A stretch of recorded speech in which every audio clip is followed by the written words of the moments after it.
Hi, everybody. Welcome to Athletes to Entrepreneurs, the Alumni Journey. I'm your host, Rob Finkelstein, CEO and founder of Alumni Direct. And what we do is we're a platform that is looking to help connect people through common bonds.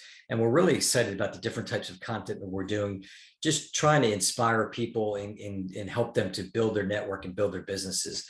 And the whole idea of Athletes to Entrepreneurs is there's a real issue now with athletes transition. And what we're looking to do is to find successful entrepreneurs and people in the business world and coaching world that can help these athletes kind of teach and inspire them that there is life after sports. So we're really happy tonight and excited to have Dominick Domasky on with us. And I see that I asked him beforehand, but I'm gonna say it again, Domasky. So I pronounced it wrong. So everybody, that's how I do it.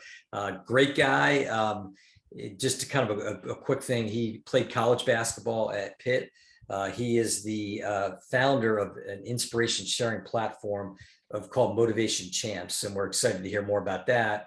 And then also, guy, he's on TV, so he's got a couple things going. So he's written books, he's published his books, and then he's been on TV. So a lot of good things going. I don't know how you do it all, but we're excited to hear more. Welcome to the show. Hey Rob, I'm glad to be here, man. This is a subject I love. I could talk hoops, persistence, motivation all day long. So I'm thrilled to be on. I could also talk Steelers too, but That's good. A little Steelers action, a little Pirates action. We kind of talked about all that stuff. We're on opposite sides here. I'm in the world of New York sports with Mets and Giants. So anyway, we this is real fun. We kind of just try to ask different types of questions, and I'm going to start out. The first question is, tell me about growing up and playing sports, and kind of take me through youth sports up until college, and how that helped to kind of shape your life. Subject I'm so passionate about, and I love to speak on it because I think I was never meant to play sports.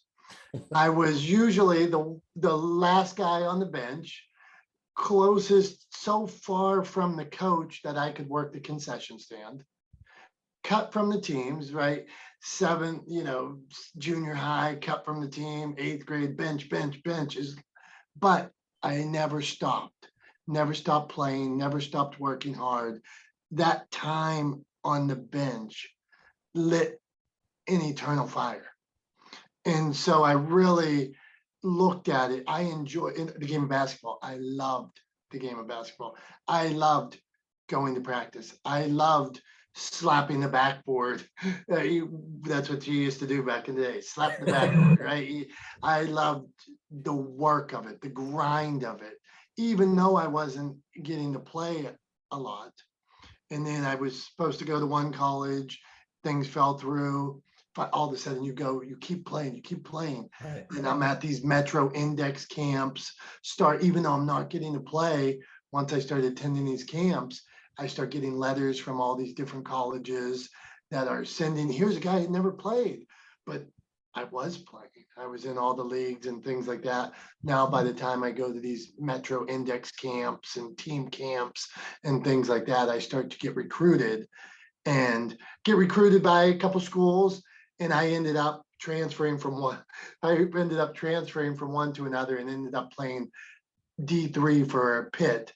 And at Pitt, the thing is, even at Pitt, I started off the farthest guy from the coach, but I loved the game and practiced.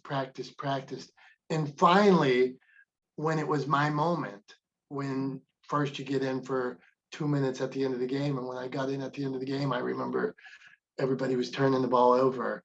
And at this time, they didn't even let me play point guard because they didn't know who I was. They didn't know. And so I got in at the 2 minutes with 2 minutes left, and I said, I got point guard. And I think the other people were looking around like, who's this guy think he is? But for 10 years, 15 years, whatever it had been, 15 years for that moment. And then from then on, I went to start for most of a year, and then the next year I ended up with all kinds of injuries and things like that. So I ended up playing 2 years of college basketball and had this evolution of the game. And so that would be my story of basketball and athletics in general. Isn't Pitt the Division I school now, or is it? Well, Pitt has Division 1, and then they got Division 2, Division 3. So Oh, really? they have branch campuses. I mean, they Okay. got probably 100,000 students, maybe Wow. all around across That's the a big state. school. Yeah. Yeah. So growing up, you're playing sports and talking about the bench. I can kind of relate to some of that myself. What did you ever dream of being a professional athlete? Oh, absolutely. I think we all do.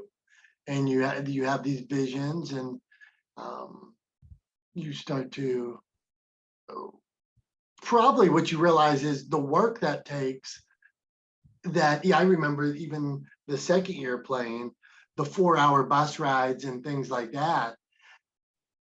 You start to think, why I personally, I had other interests Right. that I wanted. And even to this day, I'm like, I about 5, 10 years ago, I have two 16-year-old and a 13-year-old now, but I was in all these leagues. I kept playing my whole life. And then I got to a point where I said, well, if I'm going to spend this time, I want to spend time helping them play. Right. And then there was a point where they weren't really playing the game as much. And I started taking this competitive fire to other activities, things I had never done because I spent 30 some years playing basketball. So now I like to run Tough Mudders. I ride my pedal bike all around. Me and my dad, when he was 76, rode bikes from Pennsylvania to Washington, D.C. So it's Wow. always a new challenge now. My newest one is I want to do a mile open water swim. And I'm still probably nowhere near, like I remember I did a mini triathlon about 2 years ago, and I'm sitting in the pool and I barely swim at all. And I'm sitting in these pool with guys that look like Michael Phelps and thinking this is the starting line. And all of a sudden they're 5 laps ahead of me or whatever. But it wasn't about that. It was about this challenge, Right. tackling it and winning for me, whatever that is for anybody. What is that? What is that win for you? It's nothing for the 7-foot person to beat the 5'3" person, because the 5'3" person wasn't expected to win. It's about what your level achieving more than you were expected to. Yeah, it's yeah, I always joke about it too. Like I tell everybody says, "Oh, I want to be, like guess in your case, an NBA player. I wanted to be a professional baseball player. Unfortunately, talent wasn't there. I did run cross country and track, and I went into college. So it's interesting as I do this show. Like at first, when I started doing, it, I was like, well, yeah, I'm talking to all these athletes of all different sports, and then I realized, okay, well, actually, I was kind of an athlete, and I did transition myself because I did run in college. So I get that. So that's good. So you wanted to do that. Now, fast forward. Let's talk about college, and we all know that athletes, it's blood, sweat, and tears, and there's a lot of sacrifices and hard work and efforts that do eventually shape your life, which we'll talk more about. But Mhm. how was it in playing ball in college, the sacrifices, and also second part of that question, did the school help to provide like what would be your future after playing sports? Sure, that's a multifaceted question there. So you take hundreds and hundreds and hundreds of shots a day, and the work that it puts to do it year round. You don't like. I just heard somebody going. I have a friend now that's just got a scholarship to play at 2 sports at a college, and she was talking about this season and this season, and then realizing, but all the sports are year round. So it was never just a seasonal thing. It was year round, and that was the commitment. It was a life commitment to play at that level, especially when you weren't graced with I am 6 foot tall and my vertical leap is I can barely jump a piece of paper, and that's when it's flat. So it took the effort, it took the diving for balls, it took doing the little things. And I think I would say to anybody, athletics showed you, oh, it's going to take these kind of things to achieve any success. You don't get to jump the line. You have to work for it. You have to go out and earn it. You have to do the dirty jobs that the other people might not be willing to do. And that's your quickest path to success. And the school, they've been uber supportive throughout the years. And I used to have a restaurant, and later on, they would bring the basketball teams, the other coaches would bring the basketball teams in for spaghetti dinners and things like that pregame to support their team. So yes, the school's been supportive as well. That's good. And then what about so when people, because we talk, athlete transition seems to be a major issue, and we've had multiple guests. One of the guests, in fact, Dr. Daniel Zemet, he talked about, he's created this athlete transition study, and the idea is to have athletes who played in college and beyond to take the survey. And I think he said there's over 65 sports, but it's, you're hearing all kinds of just, bad things, unfortunately, happening. I mean, athletes having, whether it's alcohol abuse or drug abuse, or even, suicidal thoughts. And it's, I think they're so used to playing those sports. We talked about growing up from a young age. And so we're trying on our platform is to help that and find the right resource to help these athletes to transition out. So at Pitt, I guess, did you see any, was there different things going on with the, like from the school perspective of trying to help people prepare? I mean, obviously any sport they want their athletes to perform, but what kinds of things did they do there? And it might've changed since you were there, but what did you see from that? As far as I think education was huge, whether it was me, myself having tutors. I remember if I struggled, I had tutors, and even job placement, helping using the network to help place players with jobs even during college and after college. So there was a aspect of that kind of support throughout. But, Okay. no. What types of, one thing that we talk about from an alumni perspective, and I think alumni can mean a lot of different things. And alumni could be college alumni, it could be business alumni association, fraternities, sororities, or even athletes for that matter. And it could be athletes within, from a college perspective, or even athletes, in sports, like professional sports. So what kinds of things did you see from alumni? Did alumni get involved kind of coming back and talking to athletes and helping them out? Did, like, either in your experience at Pitt or just some of the things that you see today? Even to this day, I believe the alumni are associated. I've just been, went to some Hall of Fame inductions for fellow players and things like that, where they're bringing us back to campus and getting us involved with the current students that are there, letting them know here's what's going on in the community, and even inviting them to attend certain things that aren't just about athletics. But there is a push to keep the alumni engaged, especially the alumni of the basketball team, and all the sports programs there. Yeah, that's great. I mean, I think that's something that's I've talked to some player agents, and we've talked about just the networking and connecting, and they talk about some of the, probably the best time to do it from an athlete perspective is when they're kind of in their prime, when they're doing it, like when they're in college and they're surrounded by the people, because they could be, whether it's connecting with other athletes, or connecting, just like you're saying, alumni from the school, whether it be from a job perspective, helping them out, or somebody wants to, somebody's got a business. One of the things that's big right now, and it wasn't when we were going to school, is the NIL, the name, image, likeness. Kind of give me some quick thoughts on that. Your thoughts. Oh, great concept. I love that we're talking about that. I am a big believer in entrepreneurship. I'm a big believer in that in life, if you, that why shouldn't somebody be able to go earn a living for making an appearance, for doing the ad for the dental company? I hear some of the Pitt players doing dental ads and things like that. So I believe in that, because the coach is making $9 million on a shoe deal. Why?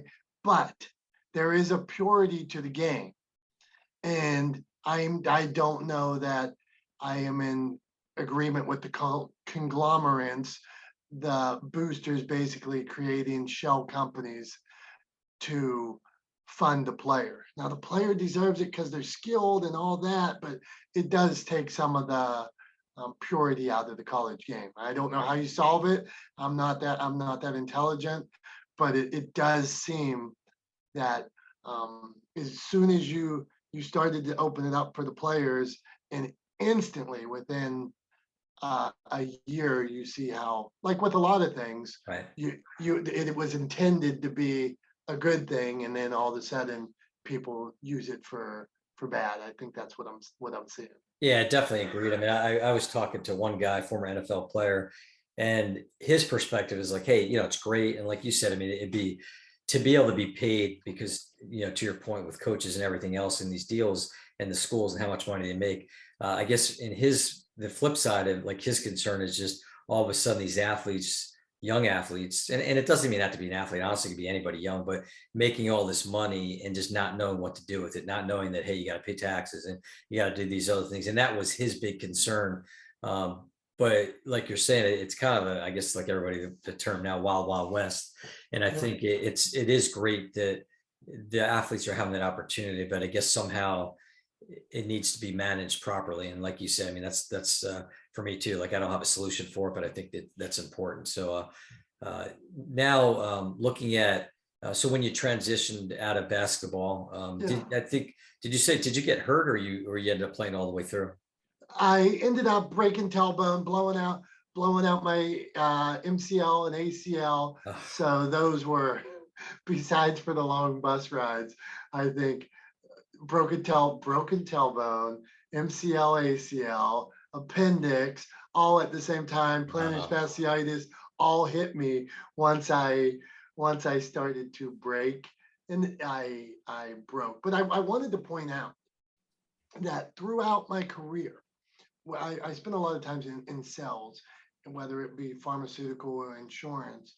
And one of the things that I can say is every high level sales job like that I had, they were always intrigued and looking for athletes. They loved the competitive nature. And I remember it'd be 15 years later, and I'd be in some meeting at pharmaceuticals or insurance, and they'd say, hey, this is meet Dom. He played college basketball. I'm like, what? How'd you even know that? Or they'd say, meet Dom. He ran a Tough Mudder last year. And I'm like, well, I don't see how that's relevant, but it always was. That competitive fire was relevant in that career. And I think when we talk transition, what I'd like to point out is, okay, how do I pivot and use that fire, that competitive nature in something else? You don't have to end. This wasn't when you were mentioned earlier on about the drinking and the drugs and things like that. Yeah, okay. I've seen that aspect of it, but I've also seen the successes that went on into coaching at the highest levels or succeeding at the highest levels of entrepreneurship or business or leadership in their companies. I think it's almost like having a military training where you've been trained with this unique specialty that nobody else has, and you're able to use that training in other parts of your life. So I think the transition, a lot of times, rather than looking at it as a negative thing that it's over, you have this unique skill set that the rest of the world would love to have in their organization or as a member of their team. Yeah, for sure. And I think, like I was talking to a college basketball coach, and one thing he said that he tries to impress upon his players at 0.00001 like percent, like make it to the super success, of athletes. So, when most athletes are done after, their college careers, maybe in some high school careers, unfortunately. So they've got 30, 40, 50, 60 years of life left. And to be able to utilize, like you were just saying, to utilize that skill set, that hard work and effort. And I've heard the same thing about, companies looking for, the people that have been successful, especially, looking for sales reps is important. So I would think how many presidents when you look back or you see Ronald Reagan or JFK on a swim team, or Reagan with football pads on, or whoever they were, or Bob Hope, or how many highly successful people you see these black and white pictures, and now they were president or whatever. Gotcha. So let's talk a little bit about, so now you've graduated, you're starting your entrepreneurial journey, which we'll kind of go through. But I know you said, we talked offline, you're talking about like owning restaurants and stuff. Tell me a little bit about what you did after college. And then, as we're going through that too, maybe, I guess, intertwining how giving advice to athletes of when they are done, and like your journey, and how you can help inspire and teach them. Yeah, sure. Well, one of the first things is when I was done playing, the next thing I really wanted to do in my life was open a restaurant. So even in college, I got a job being a bartender. I went to bartending school while I was in college, wine steins and cocktails.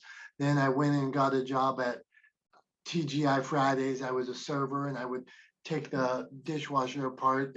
I'd pick up shifts because I was a server, and then I would pick up shifts and dishwashing shifts or busboy or whatever, just because I wanted to learn the business. And I'd go back in the back on a Friday night, and I'd figure out how to take the dishwasher apart just to learn about it. And I'd go back, and they'd say, Dominick, what are you doing? Why are these arms off the dishwasher? And I'd say, oh, did you know this thing gets straws in it, or toothpicks, or the little thing where it shoots out all the water? My point being is, I took the passion for one thing and used it towards my next passion. So I learned as much as I could, whether it was wine stand and cocktails, working at Fridays. As after college, my first job was a kitchen manager, which it helped to have the degree that I had in business management. And I got a job working at a restaurant, and multiple different ones at the time. It was a franchise. But then I took that and what I learned there and opened up my own restaurant. And that was the origin. So I knew right from the day I left, it wasn't like this big loss to me. It was, I had new goals that were not necessarily bigger, but maybe as big. Well, I'm gonna open a restaurant someday, and to get there, I have to do the work that we talked about earlier. I have to do the things that other people don't want to do. Pick up the cigarette butts. Do that kind of pick up the garbage. Sometimes when people throw away forks, I'll give you an example. So sometimes in a restaurant, at the end of the night, when people clean off the plates and things like that, the silverware gets thrown away by accident. A good manager will every once in a while open up plastic bags, and like he'll lay them down on the floor, him or her will lay them down on the floor, dump the garbage bags out on the floor. And what would you do this for? You open it up and you sort through and you find all the silverware that got thrown away that night. And later, this is something I learned. So later on, when I opened my own restaurant, having worked at these other places, you would see, hey, 15 items got thrown away. They have a dollar amount on them that then I could show the employees and things like that. So you used what you had learned at all these other places to open a restaurant. So then I went from managing being a kitchen manager to deciding I'm going to go for it. I'm going to start my own restaurant, and that's what I did. That's great. I mean, you hear a lot of people just kind of working their way up in companies, or it's like the whole mailroom story, right? Somebody starts in the mailroom and they work their way up to president or CEO of the company. So now let's kind of get into some of the fun stuff. So as you could tell, Dom is a fairly positive guy. So, but talk a little bit about the inspiration and motivation and different things that you're doing from the publishing. So we'll start with that, and then we'll get into some of your TV show. Like this actor here is going to give us some exciting things about what he's doing. Fair enough. And this is interesting because it's a nice pivot. But so I tell you about opening a restaurant, and yeah, I hit this goal, right? Hit this goal to open a restaurant. But after 3 years, I was closed. I lost $500,000. I was broke. I lost a house, lost a car, was on a government repayment plan. That's the reality. Just like blowing out your knee, Yeah. just like getting cut from the team. Life has its ebbs and flows. And so this positivity that you see, positivity is a muscle. You have to build it every day. You have to work on it. And so when I failed, and sometimes we will fail at life, when I failed in that restaurant business, I was a reader of Dale Carnegie, Norman Vincent Peale, Joel Osteen, the Bible, John C. Maxwell, no, whoever. I just kept studying these guys. And all of a sudden, I started to think that I had something to say. So at that point, I was in the corporate world. I got a job in sales, the first job I could get, and they were big on writing your goals. And I started writing, this is 2005. I started writing down, I'd write goal, pay off produce guy, be able to pay this off, pay these extra debts. And then I realized I'd start those goals all of a sudden became sentences or paragraphs, and the paragraphs became the first book that I wrote. And I started realizing I had something to say, but it was different. It was about getting cut from the team. It was about going broke.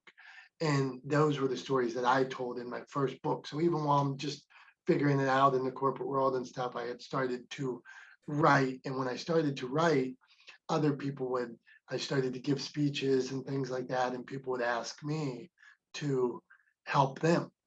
They said, "Oh, you wrote a book. Can you help me?" Or they'd come up to me after a speech and tell me a story, how they rode down the Pacific coast with their buddies or on their pedal bikes like Rob did, or they'd tell me a story how they overcame disease. And I started to realize, wait, this person has a story. This person has a story. And that was the root of Motivation Champs, which is the publishing company that I have and the inspiration sharing company. But it was about helping other people share their story. We all have a story. And so my goal, really, my mission is to help those people with their story figure out what's the best way to share their story. So we are a publisher. We publish a lot of books, but there's also, now we started writing screenplays. You mentioned me being on TV. Well, sometimes the best way to share a story isn't a post on social media. Sometimes it's not a book. Sometimes it may be video, it may be television. So I have a show with a regional cable company that is on in about 5 states, and it's called Bikes and Hikes. And we go out, still athletics, I can't get away from it. And we go out and we explore interesting things on and off the trail. So we get out on a bike, or we hike, or we splunk, or whatever it may be, and try to share inspiration. But really all it is a different way of sharing inspiration. So everybody consumes it differently. It's like some people take their medicine in different doses, or just like their inspiration. Some people read books, some people go to church on a Sunday, some people watch funny videos. And so at Motivation Champs, the business wise, we try to help people share it in whatever way suits them best. Yeah, we got to talk to one of your clients, and he was telling me all about his book and writing it. So it's exciting. I was joking around with him too. I'm getting into reading books. And do you do any books on Audible, like out of the books you publish? Yeah, and here's the one for you. I have one. It was How to Write a Book in 2020, and it's on audio. But so yeah, we do audio. But that one it's for somebody thinking about wanting to write a book, and it is basically 50 rudimentary tips that will help you write a book, so you don't have to bang your head against the wall when silly people like me already did make 1,000 mistakes. Maybe you don't have to make some of those ones that I made along the way. That's great. And I think for me, I try to, between running and walking, there's a lot of time. I'd like to read more books. I just don't necessarily have the time. So it's nice with like the Audible now, where you can listen to the book and get that inspiration. I mean, I've heard some really good books lately. So this has been great, and just talking about these different things, and that you could tell that Dom, like, is joking around, but he is very positive. And Thank you. tell us a little more. How can our guests and viewers and listeners find you? And what's the best place? Well, I appreciate the question, and I'm thankful to be on the show tonight. You're great, man. But the where you can find me, we try to be, it's Motivation Champs. So across social media, we try to put out inspirational content 24/7. We try to put out inspirational books 24/7, videos. It's inspiration, positivity, and motivation, smiles 24/7, and really helping other people do the same. So if they have a story they want to share, or they're tired of all the negativity, look up Motivation Champs. And I'm still naive enough to think it's a good world out there and that we can make a difference. And that's what I would leave the audience on. They can create the ripple. You can put your head down, you can make a difference, and that's all we're trying to do. So thank you. Yeah, you're wise. So is there, did you get the, like, the website and the Twitter and all that other stuff? How to find you that way? Yeah, so I was coy about it, but it's Motivation Champs. So at Motivation Champs, www.motivationchamps.com. If you look up Motivation Champs from TikTok to YouTube to some new app, I should be there. And if I'm not there, message Rob, tell him, hey, that guy's not where he said he was, and Rob can figure it out, and I'll try to get there. Well, I'm definitely inspired, and people, you have to follow Dom, because it's look at some of the books he's publishing, the people he's helping, and it's all about an alumni. You can find us at alumnidirect.com. And like I said, we're trying to put out content to help people. And I think this is, we're very passionate about helping out athletes and other types of alumni in their futures, and just helping them to do things they might not be able to do. There's a lot of challenges sometimes with people networking, connecting. But again, go to our website. You can also find us on LinkedIn and Facebook, Twitter, all those good things that we didn't have when we were growing up, all the social media. But it's been a real pleasure, Dom, and looking forward to doing some more things. So you have a great night. Thank you, sir.